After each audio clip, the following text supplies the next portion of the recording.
ধর্ষণ যেন ঐতিহ্য এই দেশের বুকে। লক্ষ লক্ষ নারী পাচার বেড়েই চলে সুখে। অগ্নি পরীক্ষা আজও হয় যোগ্যতার অধিকারে। রাস্তায় রাস্তায় দাঁড়িয়ে নারী সমাজের কারাগারে।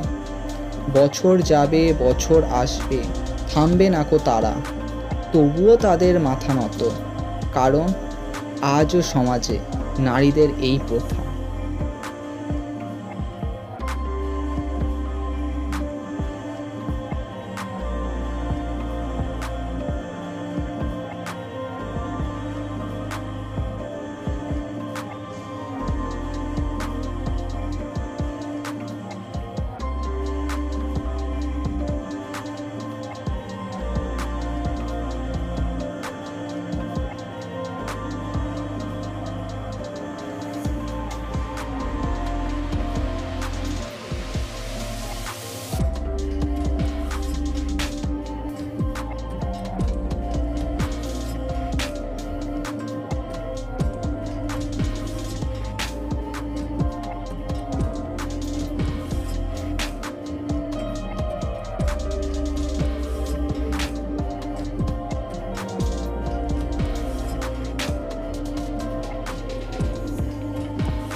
মা দুর্গা কখনো অন্যায় অত্যাচারের সামনে মাথা নত করেননি।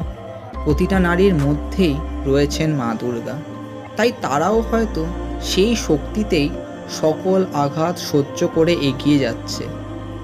কিন্তু নারীরা কোনো দাসখত লেখেনি যে সব কিছু সহ্য করবে, তারাও সহ্য করতে করতে ক্লান্ত হচ্ছে। এই যুগে নারীকে মাথা নত করতেই হয় সমাজের কাছে। কোনো মেয়ে, কোনো বউ, কোনো মা, তারাও সহ্য করতে করতে সেই সীমায় পৌঁছায়, তাদেরকেও মাথা নত করতে হয়।